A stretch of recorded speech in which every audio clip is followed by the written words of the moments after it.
Esselamun Aleyküm ve Rahmetullahi ve Berekatuhu. Elhamdülillahi Rabbil Alemin. Ve salatu ve selamu ala safiyyil murselin. Ve ala alihi ve sahbihi ecmain.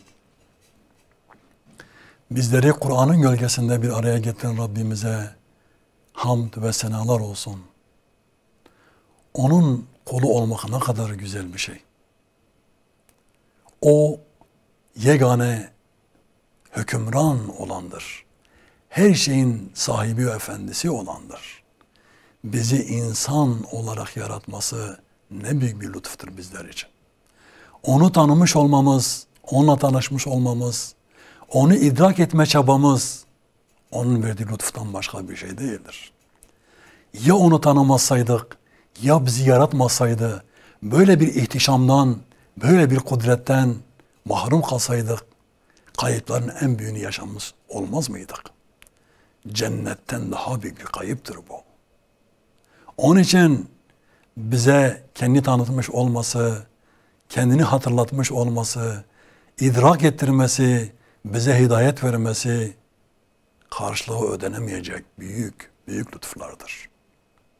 Onun için yeryüzünde yaşama nimetini tamamını kulluğa harcamalıyız. Onun kulluğuna hasretmeliyiz. Onun istediği hayatı yaşamalı ve yaşatmaya çalışmalıyız. İnsan acziyetiyle, zayıflığıyla, kusurluğuyla imtihanın bir objesidir. Allah insanı hem güçlü hem zayıf yaratmıştır. Kah güler, kah ağlar, kah hüzünlenir, kah mutlu olur, tebessüm eder. Ama imtihanlarla karşı karşıya kaldığında da haddini bilmelidir insan. Nimetlere eriştiğinde, büyük lütuflara mazhar olduğunda, yüzü güldüğünde Allah'ı unutması, bunu kendi çabasına bağlaması, kendi iradesine, zekasına bağlaması ne kadar yanlışsa, zor durumda kaldığında da bunu Allah'tan bilmesi, başına bir musibet geldiğinde Allah'a haşa suçlamaya kalkışması bir o kadar yanlıştır. İnsan kaynak gibidir. Ya güzellik üretecek ya kötülük üretecek. Bir referanstır. Üretken bir varlıktır. Onun için sahip olduğu imkanların Allah'tan geldiğini bilmeli, kötülüklerin de kendi nefsinden kaynaklandığını mutlaka ama mutlaka hesaba katmalıdır. Hesaba katmadığı takdirde imtihanın sırrını anlayamaz.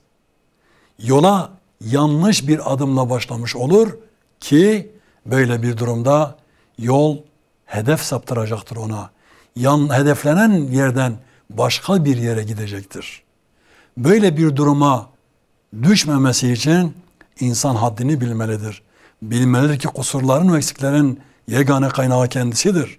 Güzelliklerin, nimetlerin, ikramın ve varlıkların da sebebi Allah'tır. Hak Allah'tandır, batıl bizim kendi nefsimizdendir. O halde kendi haddimizi bilmenin tek yolu vardır.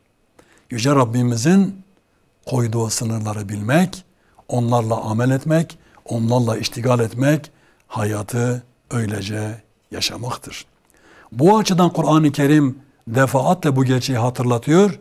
Belki sohbet konumuzun girişinde de bunun hatırlatılıyor olması bizim için yine ilahi bir ikramdır. Bunu öylece bilmeliyiz. Kâlallahu fi muhkemi kitâbihil kerîm. Euzubillahimineşşeytanirracim. Bismillahirrahmanirrahim. Evelemme esâbetkum musibetun kad asabtum misleyha. Yine Uhud Savaşı gerçeğinden bir kesit sunmaktadır. Müminler galip geldiğinde sevinmişlerdi. Kendileri müşriklere zarar verdiklerinde sevinmişlerdi. Fakat kendilerine musibet dokunduğunda evet üzülmeleri normaldi. Fakat onun bunun ötesinde bir fikir beyan etmeye kalkışmaları hataydı. Onlar şüpheye düştüler haşa. Bir peygamber nasıl yenilir demeye getirenler oldu. Münafıkların çabası etkili oldu maalesef. Böyle yanlış bir algı kaplayıverdi ortalığı. İşte bu yanlışa Kur'an-ı Kerim dikkat çekiyor. اَوَلَمَّا اَسَابَتْكُمْ musibetun. Evet size bir musibet dokundu, yenildiniz. İçinizden şehit olanlar oldu. Maddi imkanlarınızı kaybettiniz. Dağılmayla yüz yüze kaldınız. Dağıldınız.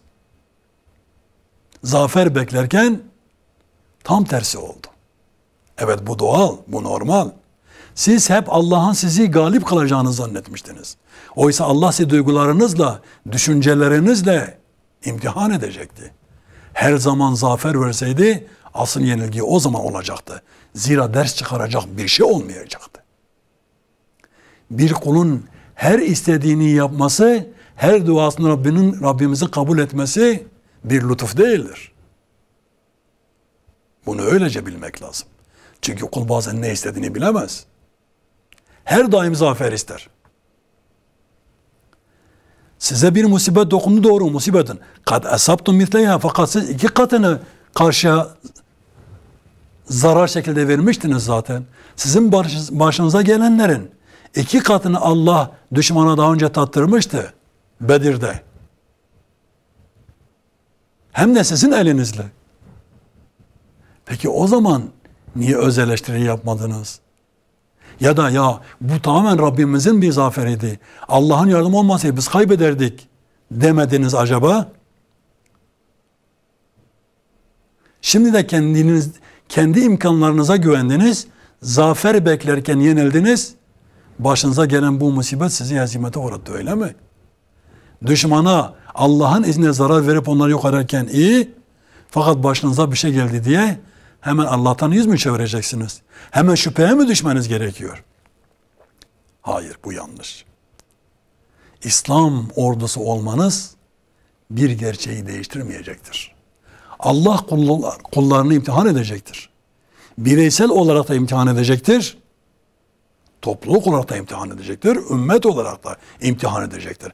Peygamberin aranızda bulunduğu bir zamanda sizi imtihan ediyor olması bu gerçeği zihninize kazmanız niyetli olmuyor mu? Allah kendi peygamberimle imtihan ederken sizi imtihan etmeden mi bırakacak zannettiniz? Dedik ya, asıl niyetler, asıl duygular zaferle değil, yenilgiyle ortaya çıkar. Ve bunun ortaya çıkması gerekiyordu. O halde niye üzülüyorsunuz? Üzülmemelisiniz. Allah'ın takdirine boyun eğiniz. Dün elinizle düşmana zarar verdi, size zafer tattırdı. Bugün hatalarınızın, kusurlarınızın yüzünden Allah onlara zafer verdi, size yenilgi tattırdı.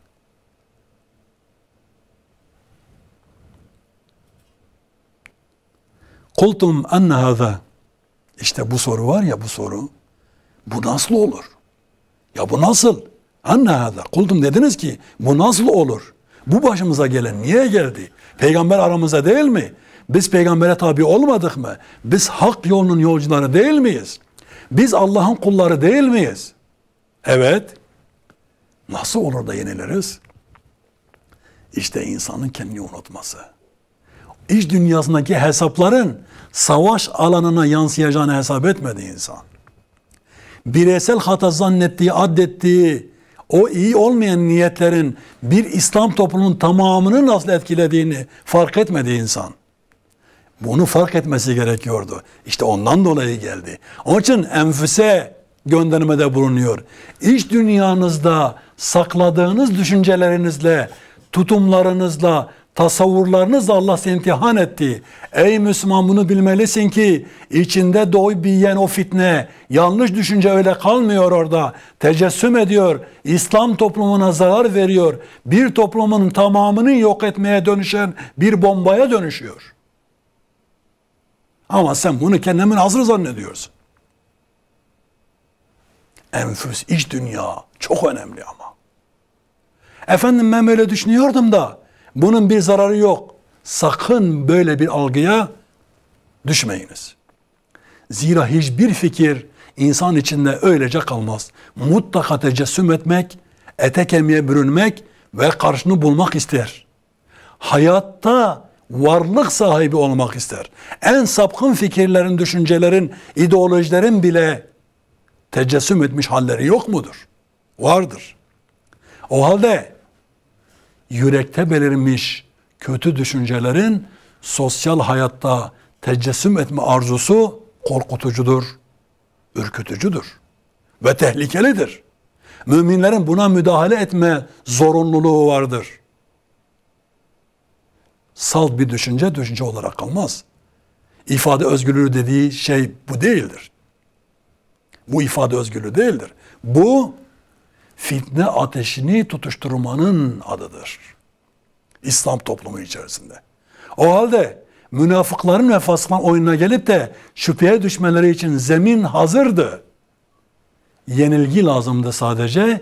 İç dünyalarında, enfüslerinde geçirdikleri o kötü düşüncelerin, o düştükleri kusurun karşılığını Allah gösterdi onlara. Böyle bir fitneye alet oldunuz. Alet olduğunuz fitnenin karşılığını görmenizi istedim demeye getirdi. Devam etti. Kultum enne hâzâ. Şaşırmayınız. Bu nereden geldi? Şaşırmayınız. Şaşırmaya mahal yok. Zira cevabı belli olan bir şey. Niye soruyorsunuz ki? Öyle ya. Biz insanlar böyleyiz. Hep suçu başkasına atmaya meyilliyiz. Kimse kendine kusur bulmuyor zaten. Her zaman kusurlu başkası. Kul huve min indi enfusikum. Bu sizin iç dünyanızdan kaynaklandı. Sizden kaynaklandı. Kötü düşüncelerinizden, şüpheci tavırlarınızdan, peygamber aranızda olmasına rağmen tutuşmuş olan dünyalık arzunuzdan kaynaklandı. Bunu hesap etmediniz. Basit bir düşünce zannettiniz. Fakat gördünüz ki o düşünce ayaklarınızı, ellerinizi harekete geçirdi ve nöbet yerinizi terk ettirdi. Ve bir savaşın zafer beklenen bir savaşın yenilgiyle bitmesine sebebiyet verdiniz. Demek ki depreşen kötü duygularımız öylece yerinde kalmıyor. Öyle asude kalmıyor maalesef. Büyük bir karanlık dalgalara dönüşüyor. Tsunami etkisi yapıyor ve sahilin akabindeki yerleşim yerlerini, meskenlerini vurmaya başlıyor. İşte Kur'an anlatmak çalıştı budur. Enfüse vurgu yapmasının sebebi budur. Enfüs, iç dünyamızdaki duygularımızdır. İhlasımız ya da ihlassızlığımızdır. İyi niyetimiz ya da kötü niyetimizdir. Gerçek ihlasımız, iyi niyetli arzularımız ya da örtbas etmeye çalıştığımız, gizlediğimiz hırçın arzularımızdır. Bunlarla Allah insanı yüzleştirir işte. Fakat yüzleştirmen bazen acı sonuçları oluyor. İşte Uhud Savaşı bu acı sonuçlardan sadece bir tanesidir. İlk muhatapları açısından acı olmuştur ama ondan sonra kıyamete kadar gelecek tüm müminler için büyük bir ders olmuştur. Acı sonuçlar doğuracak duygularınıza dikkat ediniz. Tevhid inancı önce yürekte belirmelidir. Tevhid dini sadece Müslümanları bir araya getirmez. Onların cisimlerini, eşgallerini, giyimlerini, kuşamlarını, imkanlarını, evlerini, arabalarını bir araya getirme dini değil. Müminlerin kalplerini bir araya getirme dinidir. Tevhid budur. Kalpler bir arada olacak. Fiziksel mesafeler kalkacak değil. İşte onların ümmet olması gerekiyordu. Yenilgi karşısında kenetlenmeleri gerekiyordu. Münafıkların oyunlarına gelmemeleri gerekiyordu. Acı sonuç olarak Allah Teala enfüsleri üzerinden onların somut sonuçlarını onlara gösterdi. Öyleyse bu ders bizim için de yeter, artar bile.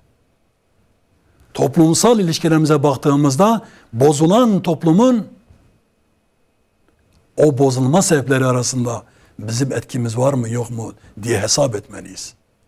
Bizim kötü tasavvurlarımızın, dünyevi kaygılarımızın, enfüste biriktirdiğimiz haşin duygularımızın katkısı var mı yok mu? Bunu hesap etmeliyiz. O zaman arındırmaya oradan başlamalıyız. Yukarıda buyurulduğu gibi. Onun için Allah Resulü sallallahu aleyhi ve sellem iman etmiş o sahabilerini arındırdı. Arınmamış olanları da Allah böyle bir yenilgiyle arındırır işte. Öyleyse biz bundan ders çıkarmazsak, ibret almazsak Yüce Allah bizi gelecek nesillere, gelecek jenerasyonlara ibret kılar. Rabbim bizleri ibret alanlardan eylesin diyelim. O halde içimizle dışımız bir olmalıdır muhterem kardeşlerim. İç dünyamız dış dünyamızla denk düşmeli ki insan kendi kendisiyle uyumlu olabilsin. Barışık olabilsin. Barışık olmanın adı budur. Günahlara düçar olduğu halde ben kendimle barışım diyen zihniyetler kirli zihniyetlerdir. İftira atıyorlar. Kendilerine iftira atıyorlar. Kendi kendilerini yalanlıyorlar. Oysa kulun iç dünyasıyla dış dünyası örtüştüğünde Allah'ın istediği bir hayat tevellüt eder ki işte o mutluluk vericidir. O duyguları halis kılandır. O duyguları arındırandır. Haşin, kötü arzuları köreltendir. Durgun hale getirendir. Kirli bulanık suyu duru hale getirendir. O açıdan attığımız adımların güzel olması yetmiyor. Güzel ameller yapmamız, güzel işler yapmamız yetmiyor. Önemli olan iç dünyamızdaki güzel niyetimize uygun, güzel niyetimize matuf bir şekilde o adımları atmamızdır. Münafıklar iman etmemişlerdi. Ama zorunlu olarak zahirde müminlerle beraber hareket etmeye çalışıyorlardı. Sebep iç dünyalarındaki o karanlık gizli duygular ortaya çıkmasın diye. Asıl niyetleri anlaşılmasın diye. Ama nereye kadar? Bir yerde patlayıverdi. Patlar zaten. İşte barışık olmak iç dünyasının, iç duygularının halis, muhlis olmasını zorunlu kılıyor. İşte Yüce Allah onun için siz galip geldiğinizde nasıl seviniyorsanız, mutlu oluyorsanız, yenildiğinizde de eleştiri yapınız, sizden kaynaklandığını bildiniz. Yani sırf kusur işlediniz diye Allah sizi yalnız bırakmadı. Fakat bunu Allah'tan bilmelisiniz. Zaferin Allah'tan geldiğini bilmelisiniz. Kötülüklerin de kaynağı sizin kötü duygularınız, kötü düşünceleriniz, bir anlık gafletiniz. Bunu bilmeniz lazım.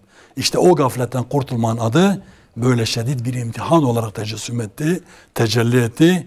Rabbimizden dileğimiz odur ki ümmete böyle acılar yaşatmasın. İnna Allah ala kulli şeyin kadir. Allah her şeye kadirdir. Allah'ın yasaları olmazsa olmazdır. Bir ölçüdür kader. Bunun bizde karşılığı ölçüdür, kaderdir. Allah her şeye bir ölçü koymuştur. Bunun eşiti yasadır. Sünnetullah dediğimiz hadise cereyan ediyor.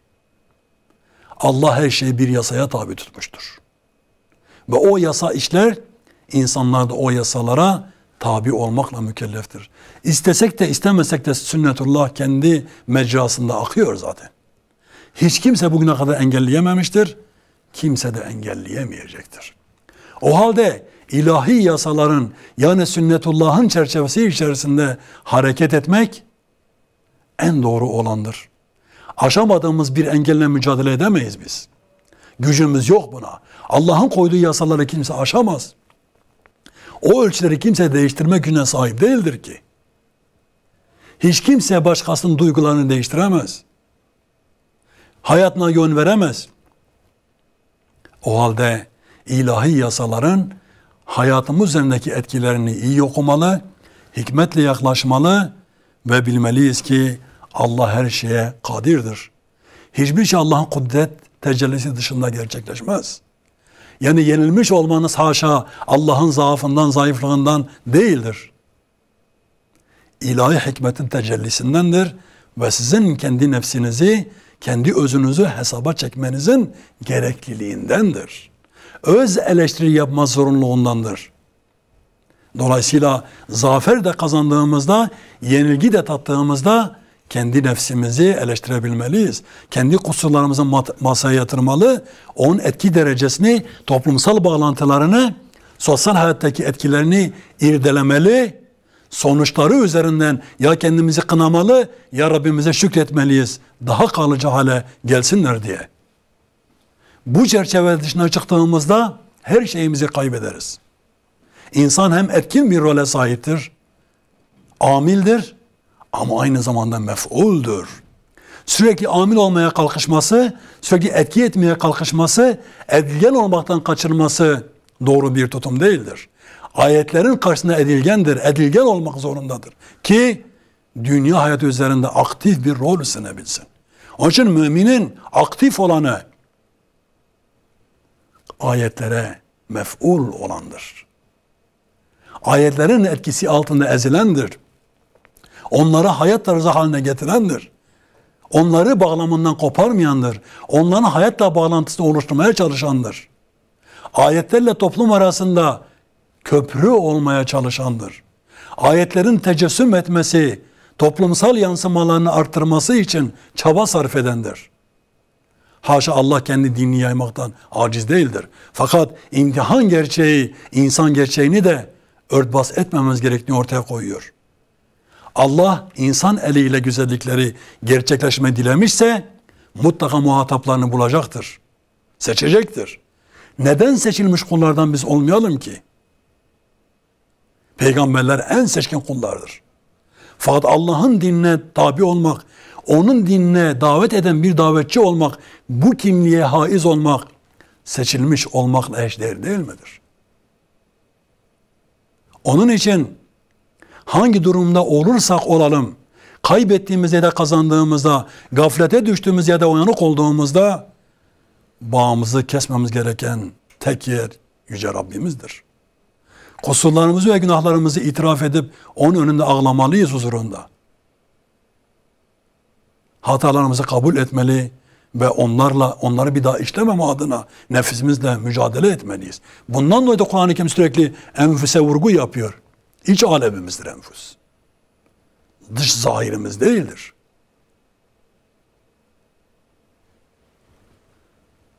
Böyle yaptığımızda eksiliğimiz olduğunu tövbe etmeyi bilmeli, kusurlarımız olduğunu onlardan içtinab etmeyi, kaçınmayı bilmeli, kendi kusurlarımızı görüp onlardan vazgeçmeyi erdem kabul etmeliyiz. Israrcı olmamalıyız. Ama güzelliklere ulaştığımızda, ama nimetlere eriştiğimizde, ama Rabbimizin ikramıyla hemhal olduğumuzda bunun da Allah'tan geldiğini, kendi çabamızla, kendi zekamızla, kendi imkanlarımızla olmadığını bilmeliyiz. İşte bu denge unsurunu koruduğumuz zaman iç dünyayla dış dünya arasındaki terazi oluşmuş olur. İzan ve mizan bunu gerektiriyor. Her iki kefe, dünya ve ukba, iki kefenin izanı gibidir, mizanı gibidir. Bir tarafı seçip diğerini ıskalamak doğru kabul edilmemiştir. İnsan varlığı hata da yapar, günaha da düşer. Ama kusurundan vazgeçmeyi de bilir. Tövbe etmeyi de bilir. İradesi vardır buna. Ama dünyayı araca dönüştürür, ukbayı amaca dönüştürür. Daha doğrusu ukbayı da araca dönüştürür.